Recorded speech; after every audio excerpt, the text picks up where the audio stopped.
AV in your ears. That's Ambush Vid giving you this audio visual down the most interesting street in the world. With my boy Steve, Fascination Street. You already know. Let's get it when you whip in the Fascination Street. What do you... This is David Packhouse, and you're listening to Fascination Street Podcast. And don't forget to repack that Chinese ammo.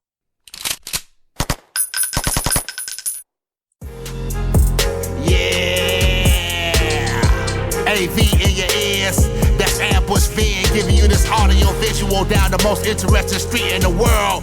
With my boy Steve, Fascination Street. You already know. Let's get it when you whip in the Fascination Street. What do you... Welcome back, Streetwalkers. This episode is with Dana Teller. Dana is a comedian who lives in Los Angeles, but does comedy shows all over the country. In a couple of months, she will be doing some shows up in the Northeast. So make sure you find out where those are going to be and go check her out. In this episode, we talk about what she wanted to be when she grew up and how she went from being a CPA at an accounting firm in Florida to a stand-up comedian in Los Angeles. We talk about some of the struggles and where she gets the confidence to do such a thing. Turns out it was a lot of support from a lot of really cool people. We also talk about how moving to Los Angeles helped open her eyes so that she could pursue her dream of being on stage and making people laugh. I had a blast talking to Dana. I think you will have a blast listening to it. I do recommend following her on the social medias, particularly Instagram, where she posts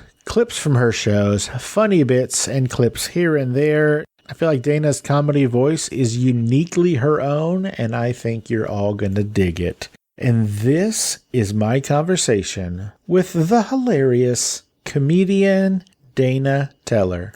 Prepare to be fascinated. Prepare to be fascinated. Prepare to be fascinated. Welcome to Fascination Street Podcast. Dana Teller, how you doing today? I'm great. Ladies and gentlemen, streetwalkers, if you will, this is legendary comedian Dana Teller. Dana, what I like to do is I like to start from the beginning. It helps us understand how the guests got from where they were to where they are. So where were you born and raised? Where'd you grow up? I'm an East Coast mutt. You know, I bounced around a lot, but spent most of my childhood in the Northeast. Spent a lot of time at the Jersey Shore in South Jersey, Cape May, New Jersey. And then in 8th grade, my parents moved to the rural part of Florida. And so I went there for high school and college, Florida State, go Noles, and then moved out to LA in 2014. But yeah, we bounced around a lot. I was born in New Hampshire. Then my brother was born in Pennsylvania. We moved there. We lived in Georgia for a hot minute, and then Delaware and New Jersey. So your parents couldn't keep a job or what? Why are they moving all over the place? My dad, he worked at nuclear power plants. And yeah, we weren't military, but for whatever reason, he moved, every couple of years. Your dad is Homer Simpson? Yeah, I know, basically. That's awesome. I had no idea what he did. I just knew he went to work with a Playmate cooler every day to his nuclear power plant. My mom is a total Jersey girl. Her mouth is bigger than her hair. That's what I say. So, and my dad's from Pennsylvania. All my cousins live outside of Philly. So those feel like my roots. Those feel like my people. But then I lived in Florida too. So sometimes when people ask about my accent, people have called it a Philbilly accent. It's like Philadelphia. Oh, that's terrible. I know. Todd Phillips, if you know who he is, he actually had coined that. He's like, what is with you guys? This is a Philbilly accent. He did The Hangover, right? That's Todd Phillips? That's right. Yep. Okay. Mm-hmm. Wow, that is nuts. Philbilly. Yeah. I love that. You can't help where you come from. A couple of weeks ago, my wife and I went on a trip. We went to Virginia and Maryland, and apparently there is a Delmarva accent, which is Delaware, Maryland, Virginia, Delmarva. Interesting. So do they still close their O's and their A's a little bit? Their mouths are closed. Yeah, I can do a Bullmore accent. Exactly. You go down to Bullmore, you go down to the police station right there. Oh, yeah. And then you go up, and then they start to open their mouths a little bit more. Oh, yeah, there's a tiny bathroom right back there. It's kind of in there. And that's like go down to Wawa, get yourselves a hoagie with peppers and onions on it, stuff like that. That is the truth. Wow. Look at you doing all the voices. I love the accents when I go back. People are like, wait, are you making fun of me? I'm like, no, I enjoy them so much. And then I'm around, I was around them a lot. Sure. So my wife was born in Texas, but she was raised for the most part in Mississippi. Oh, wow. And so she has a little bit of a Mississippi accent. Okay. I say a little bit. It's a little bit here, but whenever she goes back to Mississippi or she's around her parents or whatever who have moved here, it's a little thicker than it is around our house. Oh, I bet. Yeah, they draw out the vowels, but Mississippi, Texas, I don't know if I could do that. The draw, but you get Louisiana, Tennessee, Mississippi. That's kind of Dana, long A's. Yeah. How does she say your name? Steve? Oh, well, we don't call each other by our names. Ever? Is No, it weird ever. you never say your partner's name? It's so weird. The other day Yeah. I called my boyfriend Brooks and I was like, wait, what? I don't know how that came out of my mouth. Yeah, like if I say her name, she looks at me and she goes, am I in trouble? Like, what is wrong? What happened? Like, what? Yeah. Why? What is your You know nickname? my name? I know. What is your nickname for each other? The one that at least one appropriate for the podcast and then one. Well, in my phone, she's listed as Beauty Oh, of Mine. Beauty of Mine. are you Beast? Yes, that is me. I am Beast. That's adorable. I am Beast. I don't know what she calls me behind my back. I mean, Just asshole. yeah, it's that. Yeah. Yeah. So, Dana, this is going to sound like a weird question, but since your parents couldn't hold a job and your dad was Homer Simpson, what was your plan? What did you want to be when you grew up? It's so funny because I'm definitely the ham of my family. I was always the one like jumping in front of the camera and, had the microphone and always doing a song and dance and everything like that. But it never occurred to me that that was something I could do. And I don't know why. And then it's interesting because like my brother, he was not always front and center. And then that is something he wound up doing. But, when I was young, I loved money and just like running numbers and budgets. I was a bit of a nerd. My brother always made fun of me because my favorite like treat as a kid was Fig Newtons. And he's like, what is wrong with you? That's such a nerdy thing. As like a 5-year-old, that was the treat I wanted. He was like all about Butterfingers. Everyone else was like sugar and I was like fiber. You know what I mean? Like My favorite cereal is Grape Nuts. What? yeah, I know. Like what? So like I remember being 5 years old and my mom said I would always be like I'm not getting married till I'm 30, and I'm going to be a businesswoman. And so that just kind of like, I wound up, I was always good at math and I was good at that stuff. So I feel like I didn't even really make decisions. It just, the path led me to accounting. That's like what I went to school for, accounting. I thought it was just like on a CFO path. That sounds exciting. Right? That's as exciting as a Fig Newton. Exactly. And even though like behind the scenes, I was just this theatrical ham that was always, entertaining people because I see myself much more as an entertainer than just a comic. Like I'm a musician. I play a couple instruments and, I did a lot of musical theater as a kid.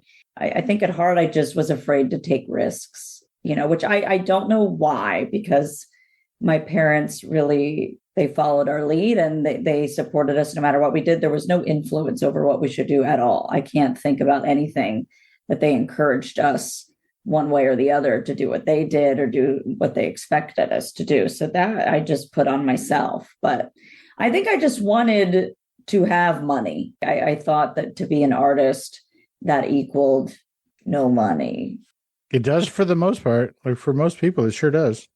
It does. It does. And so I think that's where it came from. And then the only other thing I can guess was just like out of fear. I didn't try this thing, which now, everyone's like accounting made no sense, but like you doing comedy, that makes total sense. And so that's what's been cool about pursuing this path now and making this pivot is just like people from all throughout my childhood and upbringing have been like, this is this is your calling and you're finally answering it.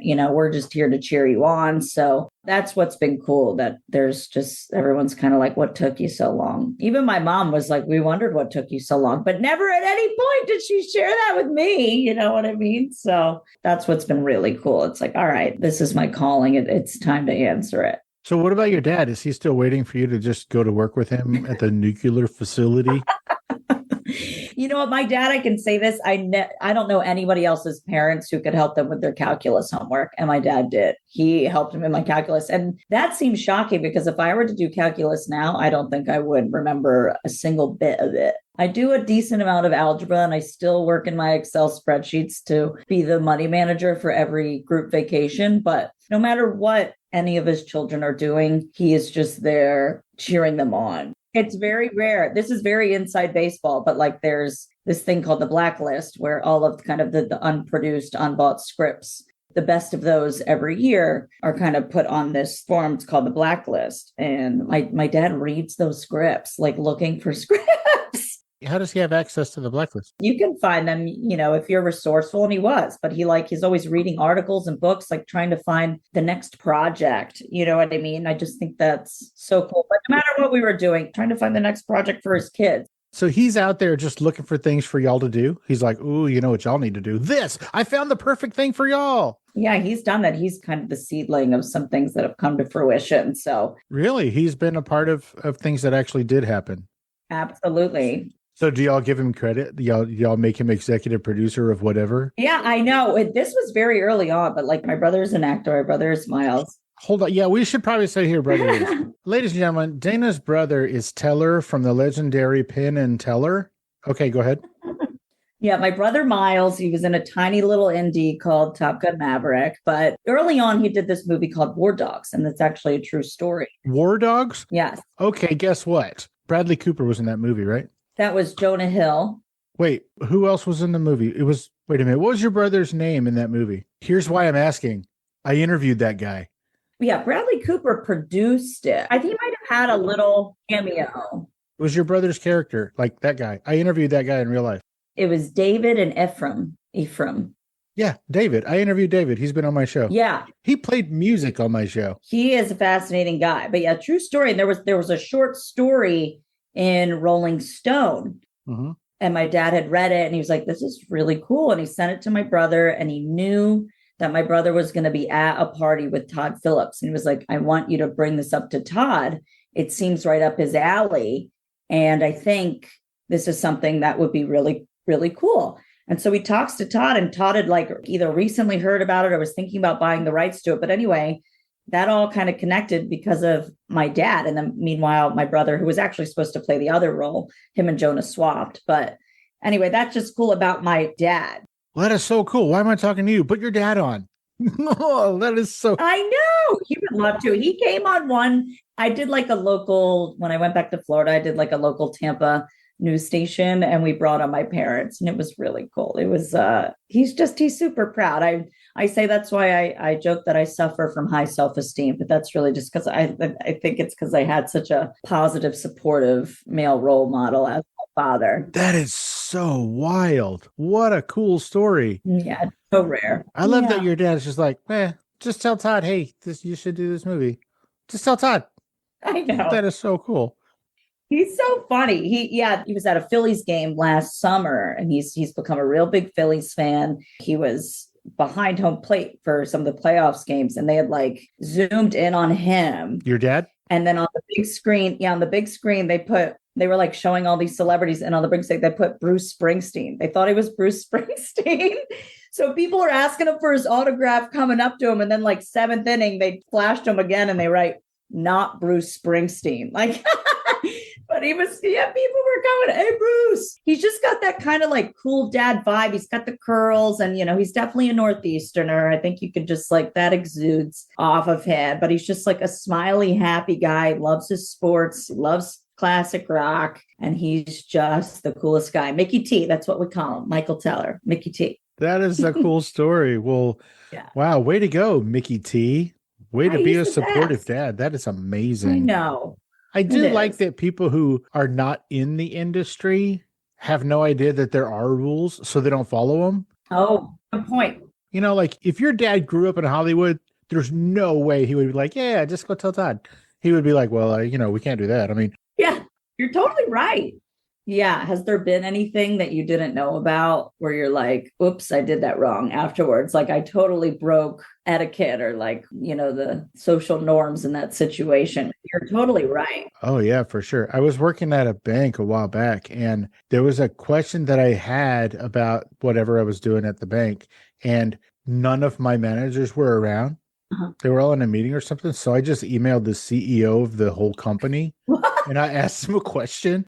And You probably got such a kick out of it.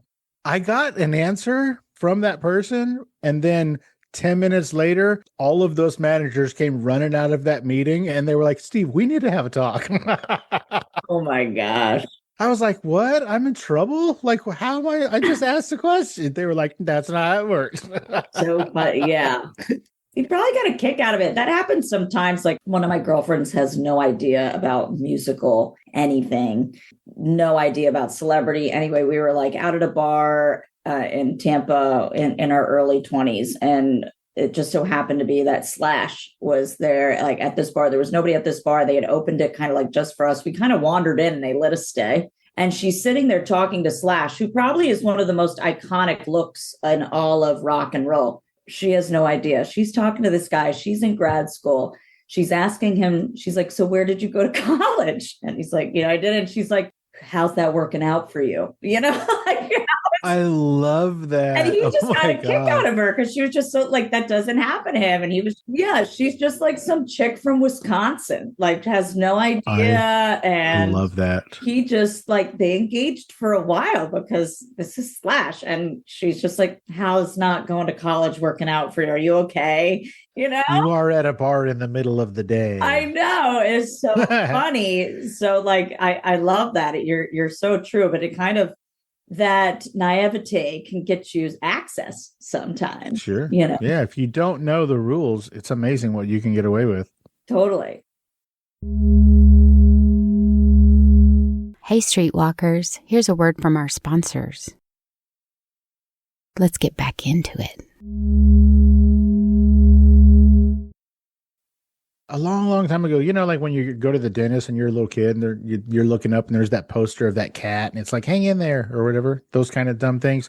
There was one at my dentist that showed like a cat flying or something. And it said, it's amazing what you can do when you're not told you can't do it or something like that. I love that. And that's kind of how I felt my whole life. Like, it's amazing what you can do if you don't know there's rules against it. I love that. I think that's like something I've held on to. I don't know who said this, but it was something I heard one time. It's like, don't let yourself be the person who says no to you. Everybody else is going to do it. Yeah. Why you? Right. Like, don't let the first no be you. And I love that because I think, as I've gone through this pivot from like accounting to comedy, I was the one saying no to myself, and for someone that I think I just show up really authentically, like I'm a loud mouth, brash bitch, you know what I mean? And here's this thing that I wasn't doing. And that seemed very atypical me. I wasn't, creating. And it's like, I even do that now as I'm trying to get more on social media with my comedy. It's like, oh, I can't do that. It's not enough XYZ. And it's like, well, just try. So many people, the ones that you see that are achieving things, they're just the people who tried. They pushed through the fear. And I think that's just something it's a good reminder too, Steve. It's like, even there's this one little sketch I kind of want to do and I don't know how to approach it. And I'm kind of like saying no to myself, like, don't do it. Ask your dad how to approach it. Yeah. Oh my gosh. Well, now that I'm a comedian, now he calls me and he's always like, hey, this is a good bit. You know what I mean? It'll be like, I ran into this lady and it's like, okay. How often is he correct about if it's a good bit? He definitely thinks more in sketch than like stand up. And I think that's just because we grew up on like SNL humor. There's always something there. There's always something there. I think he's really drawn to characters. You know what I mean? Like someone who's just like such an oddball. And they live in Florida. So there's a lot of them. Yeah, so there are. Yes, there are. So he's drawn to characters and you're drawn to accents. Yeah, I've always been a mimic. I think even as a kid, I was always trying to mimic people and things. And, every year for Halloween, I pick a character and I stay in character. I do not break character. So I've always loved kind of assuming another identity. So that has a character draw. And for me, it's just like, how do I flesh this character out enough? But yeah, I love to speak in accents and do things like that. So back to your kind of sometimes talking yourself out of, what clips to put on social media and what's going to work and what's not enough or whatever.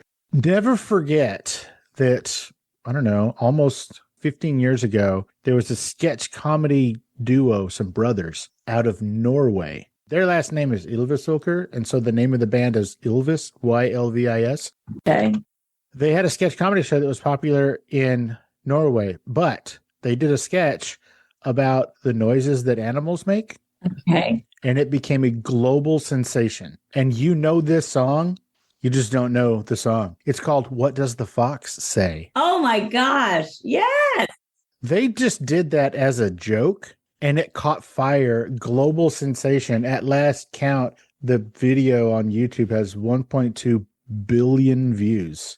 So you never know what's going to stick. So just put whatever up there. I mean, it's so crazy. Like I put all these thought into things. And then the other day I filmed a video of my boyfriend shaving my legs with his electric shaver, and that like exploded. I'm like, what? Not exploded for what my content is at TikTok. Sure. It's just like, that is nothing. I didn't even think about it. Also, ladies, I don't know how many women you have listeners, but the electric shaver, guys, that is one thing you got right. You've outsmarted us. I don't know why we're not doing that. That is so easy, so simple. Is it the kind with the little circles, like the 3 circles or whatever? Yeah, it's just electric. 3 circles. They're so advanced now, but like, don't hurt. I don't have to like hover my leg in a slipping shower with a razor blade, try and get all around my ankle. It's impossible. This is why the shaving of the legs is so hard for women, and we got to do it all the time. And the electric shavers, genius. Yeah, you ladies do some crazy shit. I don't know if you were born yet, but there was this thing called the Epilady. And what it was it looked like a shaver, but it was a spring that went around this loop. And so, at a certain point, the spring widens and then it gets smaller. And so what it does is when it gets smaller, it grabs the hairs and rips them out of your leg. The videos make it look all smooth and awesome. And my mom had one and I used it on my arm as a little kid. I thought I was going to die. I bet. Like, y'all do the craziest stuff for beauty. I know. One time I waxed my armpits and it got stuck. And that is the most excruciating thing I've ever done. I mean, Yep. My appendix burst, and I think this was more painful. So you went to Florida State, go Seminoles. Go Seminoles. You got it. Nice. So you got out with what, like an accounting degree, a CPA? What did you get out of there with? Accounting degree, yeah. And then you have to continue to go to school and get some more hours and do more classes to get your CPA. And I'm still a CPA. Like, you joined an accounting firm, like right out of college? I did, right? Yeah. How long were you an accountant? And don't count right now. Like, how long was that your primary focus? 15 years. What? I know. So hold on, just so that I'm clear. You get out of a party school like FSU. Yeah. And then you grab your Fig Newtons and your grape nuts and you go off to an accounting firm. And my Brooks Brothers like buttoned up to my chest, just like so painfully stark. Yeah, I did that. I joined an accounting firm. Then I started to do some consulting. When I moved to LA, I did start working for a biotech company that developed a new cancer treatment that basically like re-engineers your own cells into like super cancer fighting cells. And that company fortunately did very well, and it got bought and the FDA approved it. It was the first drug of that nature to be approved by the FDA. So it did very well. And then that allowed me to kind of like take time off and reassess things. What, because you were part of that doing very well thing? Yeah, I got there early. So I had like, equity in the company, and it did really, really well. And the great thing about that company is not only did it well, it saved people's lives. That was kind of how I rationalized doing what I was doing. I'm like, well, if I'm going to do this like boring thing, then why don't I at least make a difference? You know what I mean? I think that's how I rationalized. I just kind of kept doing things that made it seem cooler, just like adding a bunch of treats to your rice cake. Just like, let me put some peanut butter on it. Let me do some chocolate drizzle. Let me do sprinkles. That's what I was doing. The accounting was the rice cake. And then like each step I did, I tried to like spice it up a bit. That being said, I've met some absolutely incredible people right there, and it is still saving people's lives. But that also, it gave me the ability to kind of work less and take a step back. And then after that, my brother got married, and it gave me like a 3-minute heads up that I had to give. Yeah, I was going to ask you about that. Yeah. The bride, her folks, they had like months to prepare. You had like 3 minutes to prepare. They had choreographed routines. They had full song and dance. And I was let know, like, after I'm 3 Mai Tais in, I'm married in Hawaii. I'm like 3 Mai Tais in. And he's like, hey, you're going up. You're gonna do the speech, right? And I was like, what are you talking? I never grew up in a situation where like everybody spoke at the rehearsal dinner, but I think because the bride's family, she's one of 6. I think he has seen too many movies. That's what I think. Yeah. I think too, because his wife is the youngest of 6 children. I think everybody can't speak at the wedding. So it has become their family tradition for everyone else to have the opportunity to speak at the rehearsal dinner. So they're just like, that's what everybody does. And it's like, no, that's what you guys do. But so like, I want to say like 15 people spoke on her behalf. And then he's like, well, you're doing the speech, right? And I was like, what? But anyway, it was about like 100 people. I basically did a 5-minute set. That was like a mini roast, not really a roast, but more of a toast. But just, I stuck in some stories and I had some jokes and my timing was great. And everybody afterwards was just like, that was incredible. Have you seen The Marvelous Mrs. Maisel? Like, you got to do stand up. And I think that was just the first time, I think, in that kind of a forum where it really felt like a set and I had an audience and half the people I didn't know. And I think that, just getting that crowd response, it was better than any drug I've ever taken. I'll tell you that. And there's been a good amount because, again, I went to school in Florida. So, and then after that, kind of the pandemic hit. And so I took a stand-up class all on Zoom. I did my first comedy show was on Zoom, Steve. Who did you do the stand-up class with? His name is Jerry Katzman. He's phenomenal. It's a class, but it's really a community. It's set up like a writer's room. Every week you write your material and everybody does that. There's like 10 people and then there's different people he mixes in different people, different humor. And then, at the end of this like 10 weeks, everybody gives you punch ups and pitches, and everybody gets like 15, 20 minutes. And then you write for 6, 7, 8 weeks, then you kind of bring jokes back. And so it's just like a writer's room is really how it works, because it's so hard to do comedy in a vacuum. That's the thing about comedy is like, I can be a musician and practice my instrument on my own as much as I want. But like the only way to know if a joke works is to do it in front of a lot of people. And so I think that's why it takes so long to get good, is because it's just hard to do jokes in front of a lot of people. You don't have an audience all the time. I mean, that's why even when I go to therapy, I'm just like telling jokes because I'm like, I have an audience of one that's captive. I don't care, Yeah, and it's not like you can't just crack jokes to your parents and be like, that's good, right? Because I mean, it's got to be complete strangers who don't have any skin in the game. Preferably people who don't even like you. Those are the better rooms. I mean, honestly, I kind of like, I Phil Medina, I'll give him a shout out. He has a totally different demographic than me. He's Mexican and in his 40s, and he performs in a lot of clubs outside of LA. They're just like an hour outside of LA. The crowds are entirely different. They're not rooms I would ever get to work. I'm not crushing those rooms. I'm figuring it out. But it's like nobody there knows me. Not a single person. Nobody there looks like I'm the only white chick I'm the only white chick. And then I'm usually the only person under 50. So it's like, it's cool to see that also those are the jokes, are bulletproof, like the jokes that work in those rooms. And like, there's kind of like, I got these 2 handfuls of jokes that work no matter where I go. And it's like, okay, well, those are the ones that go in the special. You know what I mean? Those are the ones that work in every room, no matter who you are. And those kind of help you find your voice too. You know what I mean? It's like, so that's been cool. You're right. These are strangers. They owe me nothing. Also, they're not there to see me, and that's hard to go up cold. Nobody's here to see me. And they're kind of like, all right, white girl, prove yourself. Yeah. It's like every time it's like the Apollo. Go ahead. Make me laugh. Yeah.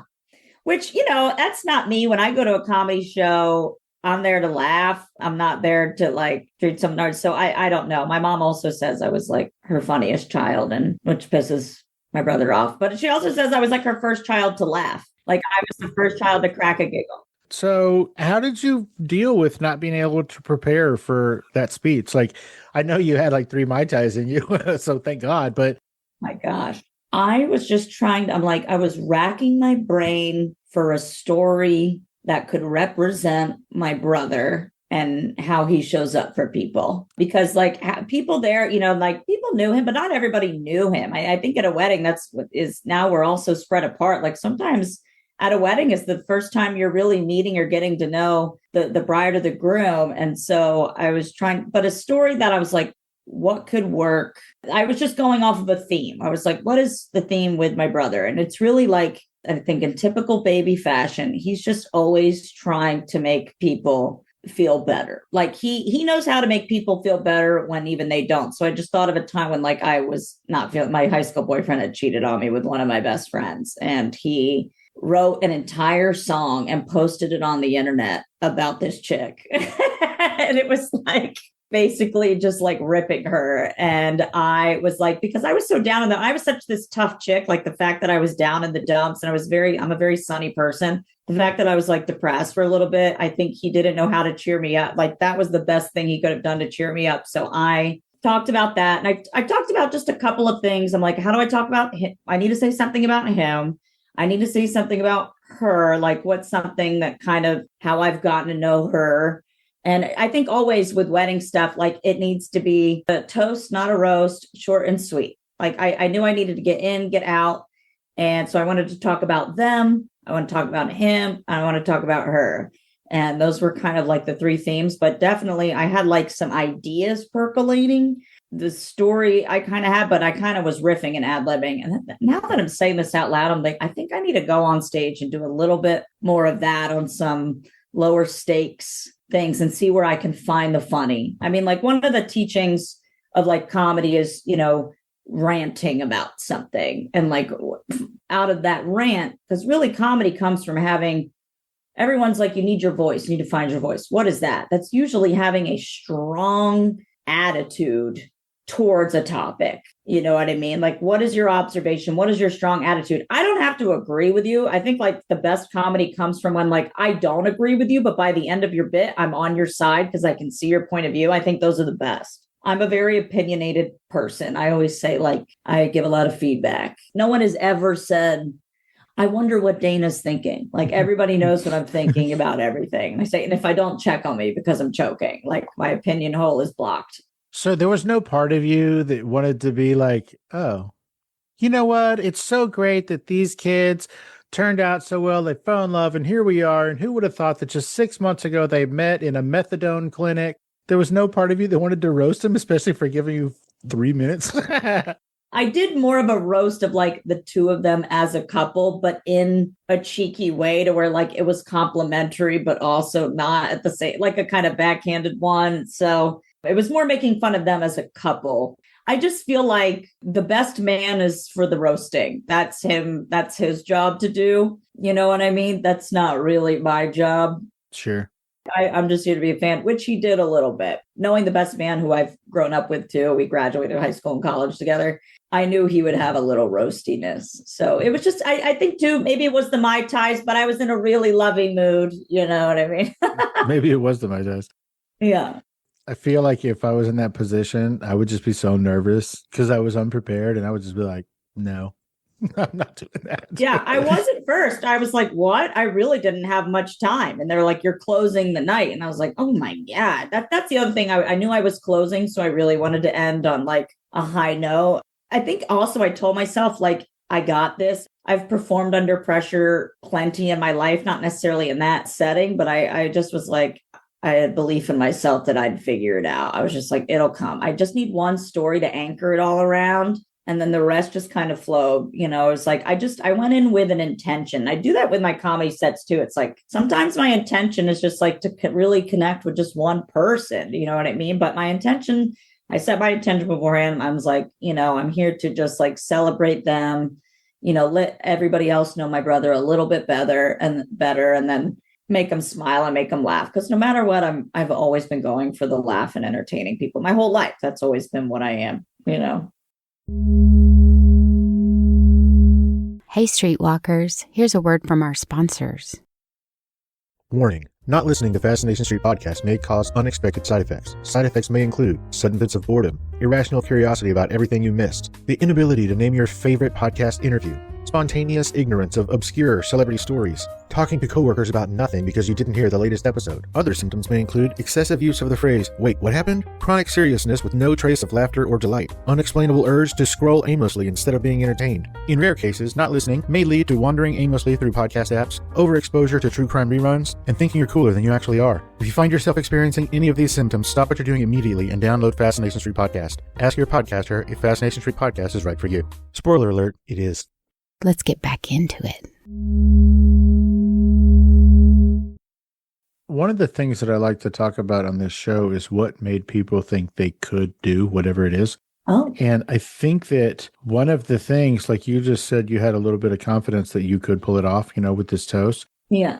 What I keep finding out, no matter who I talk to, is that the people who have the most confidence, the people who have the most, I think I can, are the people who had a support system. And Yeah. your parents were maybe some of the most supportive parents I've ever heard of. They are. So I think that that's really where a lot of that comes from. So good on you, Mikey T, and whatever your mom's name is. Merry like Christmas, MERRY. That's what she says.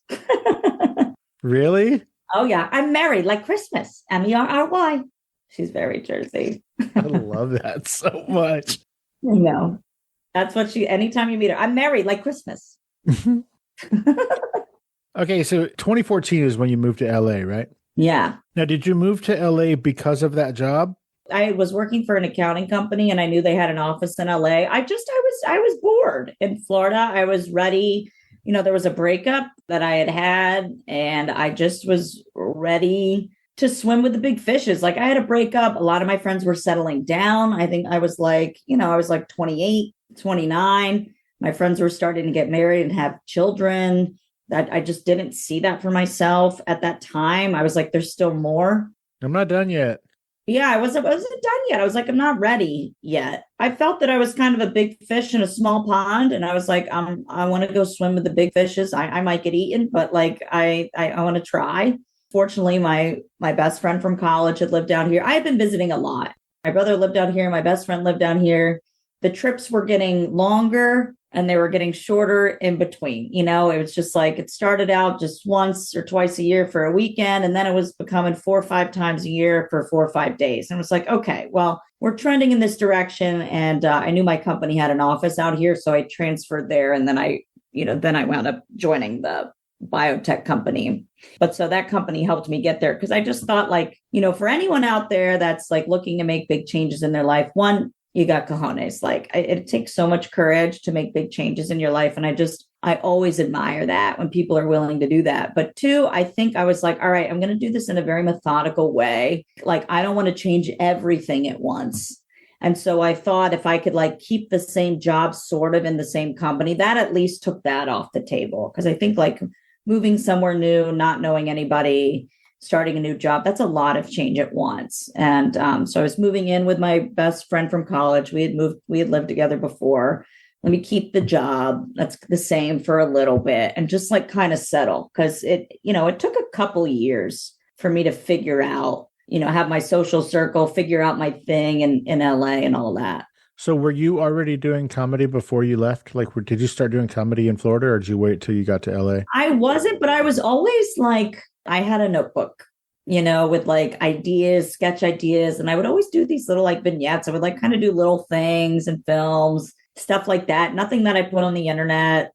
Sometimes my friends would film me and put it on like the latest, whatever that there was, social app. But I always in the back of my head, like I knew I was going to do, I wanted to be on SNL. So it's like at the same time while doing accounting, like I would have loved to have been on SNL. I watched it every single, our family got together. We could stay up late. We watched it every single Saturday. And I love that. So I was always like doing characters and sketches in an SNL type fashion. And growing up, we were recreating SNL sketches. Me, my brother, my sister. My sister's 7 years older. She was always like the director. we were always doing stuff. But like, I feel like when I moved, it was almost like entertainment was kind of like I was an athlete, but I didn't know what was my sport. And so I had started with improv and I didn't like that. It was okay. Then I did sketch writing and that got me a little bit closer.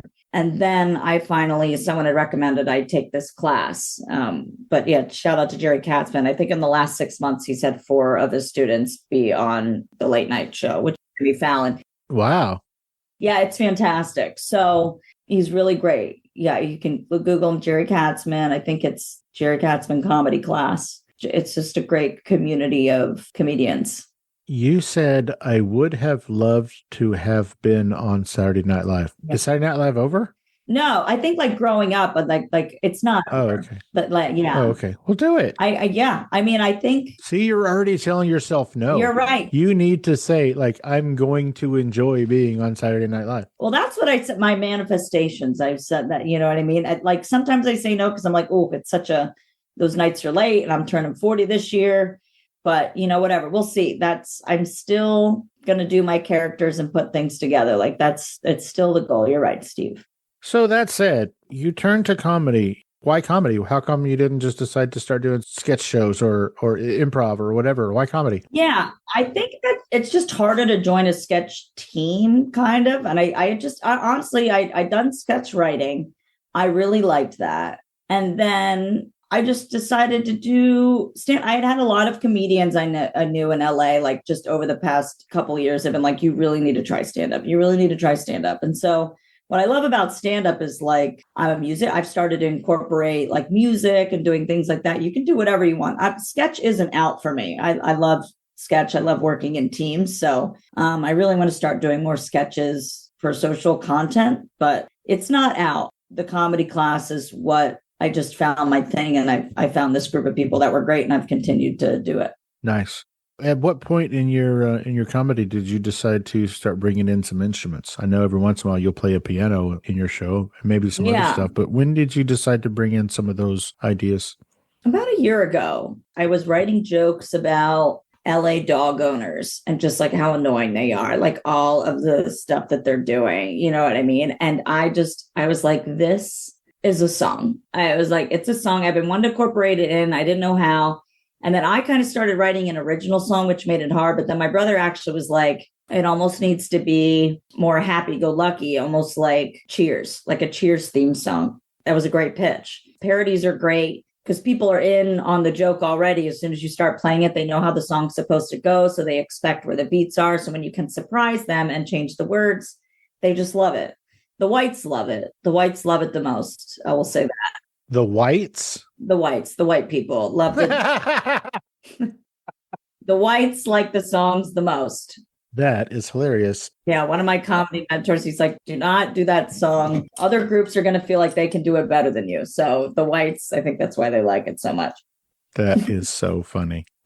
So have you only incorporated the piano or have you incorporated some other instruments? I would like to. My clarinet, which I don't necessarily know. I play clarinet, sax, and flute. And I wrote a country song and it needs a string instrument. So I might just do like a mini Martin or just something that's like 4 strings. A ukulele. I know it's not necessarily the sound of a ukulele, but I might start with that. So because this country song is great. I'm a really bad driver and it's about that. And so it's an original song, but it needs strings. It won't be best on piano. Why a country song?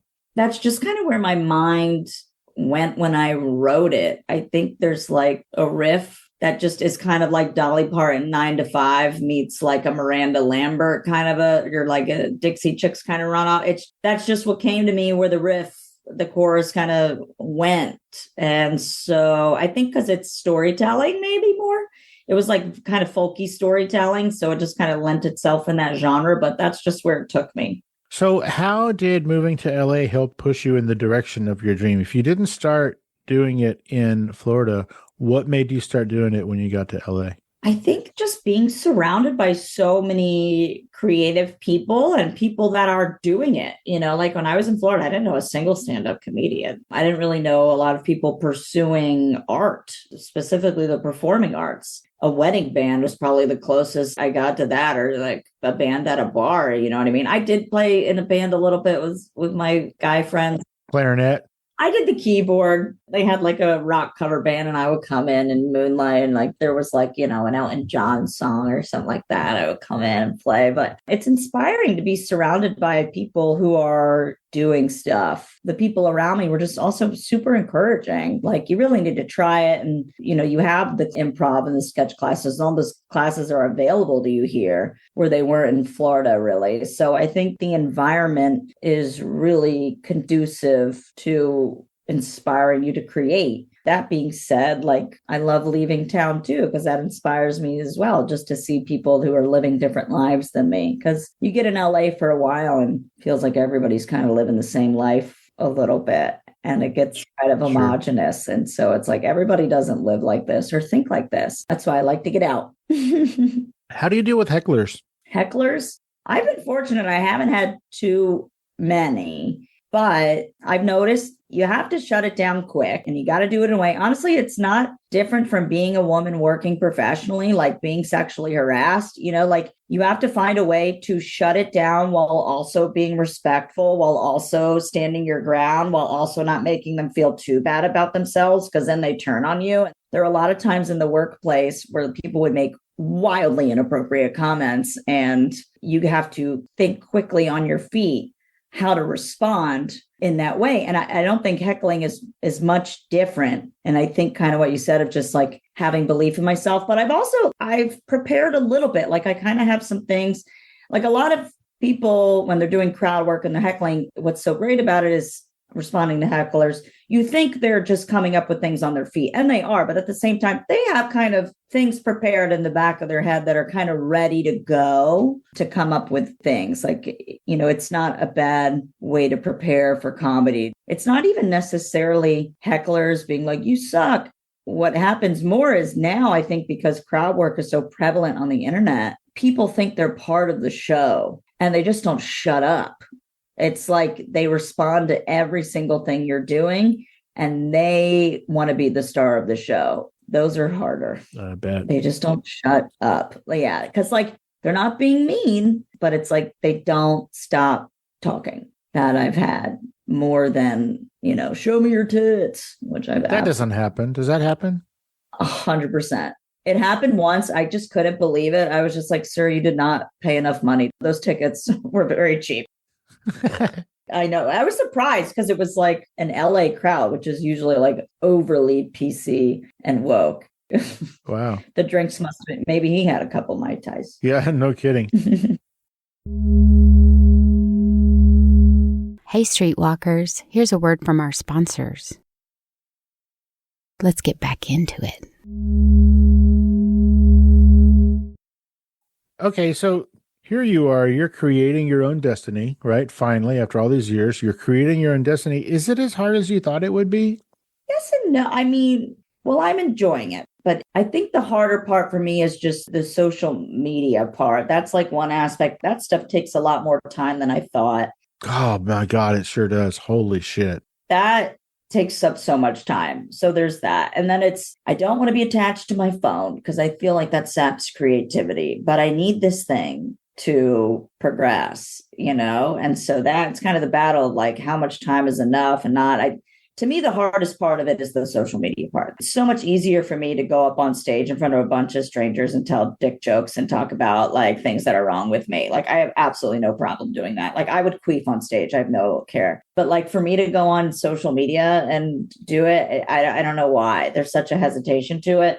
I think what's made it easier is having a community. I think if I were like really by myself, that would be super hard. But the fact that I've done these classes, I've met other comedians, we go to mics together, we run jokes by each other, that has made it easier than I thought. I always thought comedy was such a solo sport. And I think making it not that way has made it easier. But I also think like I'm not totally relying on comedy for all of my income. And I think like that relieves a lot of pressure. I'm doing things because I want to and I'm enjoying it and it's a choice versus like I have to. Some feedback that I've gotten from people is like, that's the best place to be for now. That means you're really just doing what you want, what makes you happy. But it's just so fun. I'm surprised it's taken me this long. In some ways, I wish I would have started sooner, but at the same time, I got a lot more to say at 40 than I did at 20.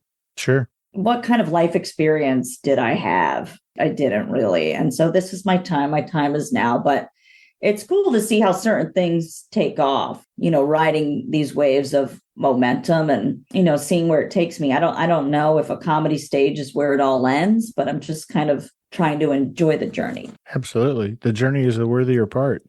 Yeah. I guess it goes back to support, right? You have the support system of the community that you have found in this class. And so everything just circles back to a support system. Sure.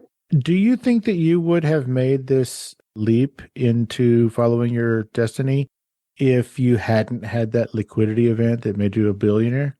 Not a billionaire. I'm cutting that out. I'm just going to edit the whole thing that sounds like you're a billionaire. If I look back, there were always these moments where I could have made the leap into comedy and I didn't. And I feel like that was kind of the universe's way of forcing me. It was like, do it already. You know what I mean? I think it made it easier because I was always scared. It's hard when you're working a lot. It's not an environment to create art. It's really challenging, even though I still had these ideas on the side. I don't know. I think I would have gotten here eventually because that fire is stoked inside me. It's just as the embers have been low for a while, but it's always been simmering. And I think if I didn't have that event, I think it would have taken me a while. I don't know when it would have been, but that definitely, it kind of was like a now or never thing. It took away every excuse that I gave myself, because we will give ourselves excuses to not do the thing out of fear. And after that, I had no excuse. But then there was my brother's wedding too. So it's that definitely had nudged me. I think I would have found a way, but I don't know if it would have happened. It would have been hard to figure out a way financially to do it, because at the end of the day, I'm still an accountant and I'm always running numbers and the budget and all that. And as supportive as my parents were, they couldn't financially support me to do this. Sure. Could they throw me $100 here and there? Yes. Could they pay my rent? No. That's kind of one of the beautiful things. You talk about trust fund kids and things like that. Not only do they have a support system, but there's a safety net that allows them to pursue their dreams. And I do think that's a beautiful thing, because so many of us, we use money as a reason for why we can't do certain things, but it's a valid reason. I had a lot of trouble wrapping my brain around how I would pursue comedy and make money, but that's just a belief, and a belief is just a thought that we think all the time. It's not a fact. Yeah. It goes back to not being the person who says no to yourself. Yeah. Switching gears a little bit, you have been in a relationship for a while, so long that you may be getting engaged soon. Yes. We did go ring shopping recently. And now my boyfriend keeps asking me when we're going to get engaged. Why is he asking you when he's going to ask you? I do have manly tendencies, but I do support some gender roles, traditional gender roles, and I cannot propose to myself. Surprise me, dude. Come on now. So are you going to change your name, or are you going to leave it as Teller, since now you're building a career on this name? Oh my gosh. No, I am not changing my name. I don't know why women are still doing this. It's crazy to me, but I think changing your name has a lot less to do with the kind of woman you are, and actually is more to do with the name itself. If his last name were Vanderbilt, I absolutely would change it, but it's not. So Megan Vanderbilt is not a feminist. Megan Flugenhorn, who doesn't change her name, she's a feminist. Okay. Way to go, Megan. You know what I mean? Yeah. Also, it's different. I'm almost 40 at this point. You know what I mean? It's just my name is my identity. I think it's different when you're getting married younger. I don't want to give it up. It's simple. It's easy. Everybody can spell it. It's my first name people tend to get wrong a lot. People call me Donna Teller. I love that. I'm the Ninja Turtle. That's what I get a lot of Ninja Turtle jokes. I never had anybody said that until I moved out here. My entire life, no one called me Donna, but out in California, I get Donna all the time. Weird. Dana, where can people find you on social media? You can find me at Dana Teller on everything. You're the only one, huh? For now. Yeah. Until they make another one. Donna Teller. Yep. Dana Teller everywhere. Dana Teller. You can follow me on all the things. What are all the things? Are you on all the new ones too? Like, are you on Lemonade? Lemonade? No, I thought it was like the TikTok backup in case TikTok went down. Or what are people doing on there? I don't know. There's only like I'm barely on there. I really just go on there to post and then get the fuck out of there because I don't want to spend any more time on stuff than I have to. Okay. I'm not on Lemonade. But all I'm seeing is just like, I don't know, people doing things with filters and woohoo, now I'm a mermaid. Like, I don't know what's happening right here. So I just move right on. Yeah, there's too many. I feel like there's a new one like every 6 months and it's driving me crazy. Okay, so we can find you at Dana Teller on everything. Is there a website or where would people go if they wanted to find out where you're going to be? Because I know you do shows in the LA area, but also every once in a while, you'll take your butt down to Florida and do a little mini tour. Yeah, I mean, Instagram, I have a link tree on my Instagram that has my shows. Right now, I have a tour of the Northeast in November.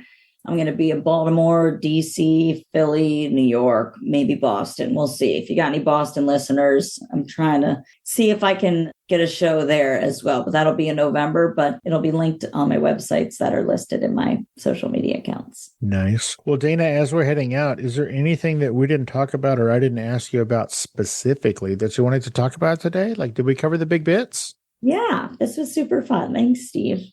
Well, I had a blast. Dana Teller, comedian extraordinaire. Look for her everywhere. Check out her social media. She does post some funny bits.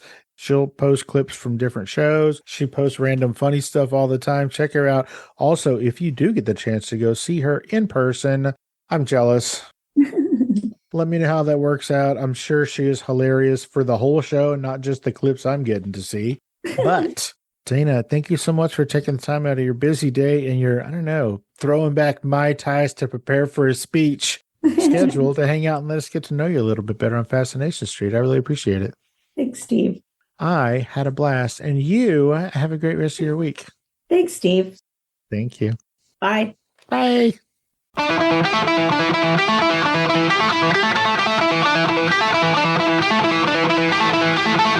Opening music is the song FSP Theme, written, performed, and provided by Ambush Venn. Closing music is from the song Say My Name off the 2021 album Underdog Anthems, used with permission from Jack's Hollow.